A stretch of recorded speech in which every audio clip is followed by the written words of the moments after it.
Gracias, señor presidente.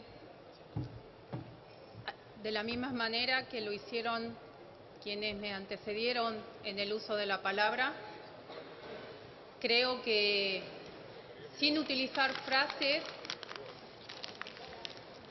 que a veces se utilizan para cualquier tipo de ocasión, es realmente un momento histórico el que estamos viviendo.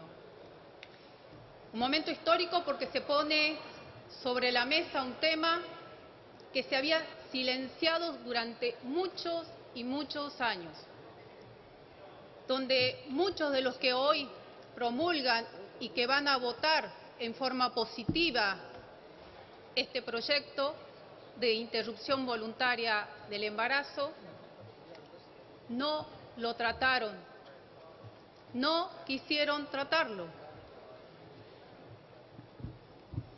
Y es este gobierno el que, a pesar de las expresiones que vertió el presidente de la Nación en contra del aborto, dijo que había que tratarlo. Un país que no enfrenta la problemática es un país que no puede avanzar.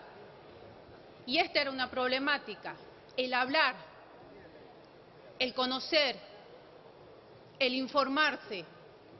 En estas 15 jornadas, señor presidente, créame que he aprendido muchísimo. Y me he dado cuenta que no teníamos la educación suficiente y necesaria ni las herramientas para hablar de esta temática. He escuchado hablar a profesionales sobre la embriología, sobre la bioética, y no sabíamos un montón de cosas.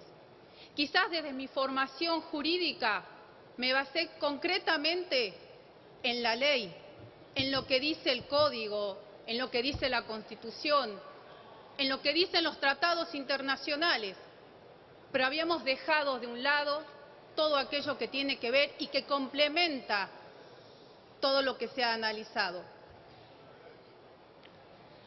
Soy mujer, he defendido los derechos de las mujeres, me siento identificada con esa lucha, pero no me considero que voy a ser más mujer simplemente porque voy a tener el derecho de prohibirle la vida a alguien.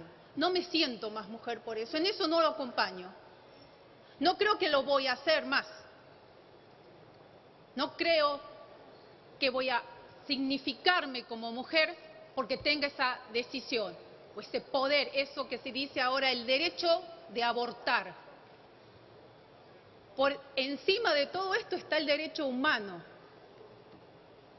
Ahora me he enterado en estas jornadas que hay derechos humanos que valen más y derechos humanos que valen menos. Han hablado mucho acá sobre los derechos humanos.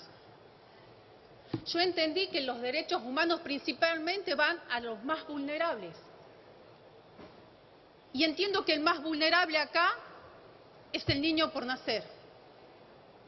Y nuestra Constitución, permítame, señor presidente, nuestra Constitución lo dice así. Si tomamos el artículo 75, inciso 23, dice que este Congreso tiene que sancionar normas que se refieran justamente a la promoción y a la protección de los niños por nacer, de las mujeres embarazadas y de las personas con discapacidad. Y con este proyecto no cumplimos eso. Entonces creo que tenemos que cambiar también la idea que tenemos como país. ¿Qué protegemos? ¿Qué está por encima de todo? Si no es la vida y si está el derecho a la libertad, entonces tenemos que cambiar y revertir la estructura de nuestra Constitución.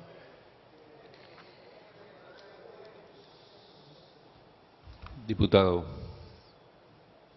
Debo decir al respecto que este proyecto que estamos poniendo o que se puso en tratamiento y que ha obtenido la mayor cantidad de firmas no promueve ninguna política Ninguna. La única política que acá se puede vislumbrar que se promueve es la política de la muerte. No hay otra. Hablan de miles y miles de vidas que se van a salvar y las miles y miles de vidas que no van a poder iniciar siquiera qué va a pasar con ellas. O tenemos que pensar que en realidad ese ser que están naciendo no es persona, es cualquier otra cosa menos una persona y por lo tanto no tiene por qué gozar de esos derechos. Yo no puedo concebir que de dos seres humanos, de un hombre y de una mujer, no confluyan y no nazca otra persona, otro ser humano.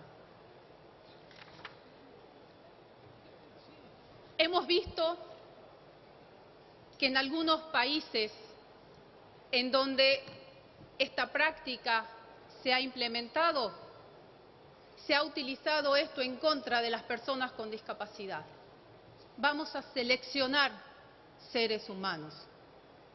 Vamos a decir que con determinada calidad esta persona tiene derecho a nacer y con determinada calidad o con falta de esas no tiene derecho a nacer. A eso vamos, porque este proyecto lo habilita. La Corte tiene dicho que la vida es el primer derecho natural de toda persona humana. Es anterior a la legislación que puede sancionarse y como tal, cualquier norma en desmedro de ello no puede tener lugar en un Estado de Derecho donde debe cumplirse y hacerse cumplir la misma. El artículo 19 de la Constitución Nacional habla de la reserva y muchos quisieron tocar el artículo y decir que esto era un derecho de la mujer, porque le competía solamente a ella. Sostener eso es decir que ese tercero no existe, que ese tercero no es persona. Y eso sería muy peligroso, señor presidente, simplemente porque sostener que esa acción privada es sostener que no existe un tercero, es como admitir diferencia entre derechos de un tercero que nació y otro que no va a poder nacer por la decisión solamente de esa mujer. Nosotros, naturalmente, las mujeres, tenemos la posibilidad de dar vida. Y las personas con capacidad de gestar, otra cosa que he aprendido. Pero también ahora vamos a tener la potestad de decir, no quiero que nazca. ¿Qué hicimos como Estado para que solo podamos llevar adelante políticas que tengan que ver con la muerte? ¿Qué hicimos? Yo lo escuché atentamente al ministro actual y al exministro, quien esgrimió todo esto que está pasando. Y con todo respeto le pregunto, ¿qué hizo cuando fue ministro que no paró eso? ¿Qué hizo? Si los números los tenía desde antes. ¿Por qué no se trató esto antes? Si la única forma o la única política pública que somos capaces de poner en funcionamiento es la de la muerte o de la interrupción voluntaria del embarazo, ¿por qué no se hizo antes? El ministro, nuestro ministro de Salud también dio cifras, también dio estadísticas, pero no dio todas las estadísticas y lo sabemos. ¿Cómo van a hacer las provincias para aplicar esto? Si hoy en día no se llega a cubrir el 50% de los centros de salud para que las mujeres puedan dar vida, ¿cómo vamos a hacer? En mi provincia, señor presidente, con una política pública que lleva años y que se fue agudizando y se puso mucho sacrificio para esto, en el 2017 no hubo una muerte de mujer por aborto. no tenemos registros, cuando antes sí habían y eran altísimas las tasas? ¿Por qué no pensar en políticas públicas reales para evitar que esas mujeres transiten esa situación? ¿Por qué no pensar en la vida como la solución? Voy a pedir permiso para insertar. Hice un análisis de cada uno de los puntos. Pido disculpas por no haber seguido ese orden. Este día es un día memorable. Particularmente me siento muy emocionada. He recibido muchos mensajes y he hablado con muchas mujeres que se sometieron a esta situación. Y muchas de ellas me dijeron, por favor, que esto no vuelva a pasar a ninguna mujer. Por favor, no las obliguen y no las lleven a ese camino, porque eso nunca, nunca, señor presidente, se borra. Por último, la calidad de una sociedad se mide por la protección que la sociedad brinda a los más vulnerables. ¿Qué protección le vamos a dar, en este caso, al más vulnerable? Ninguna, porque directamente no existe. Gracias.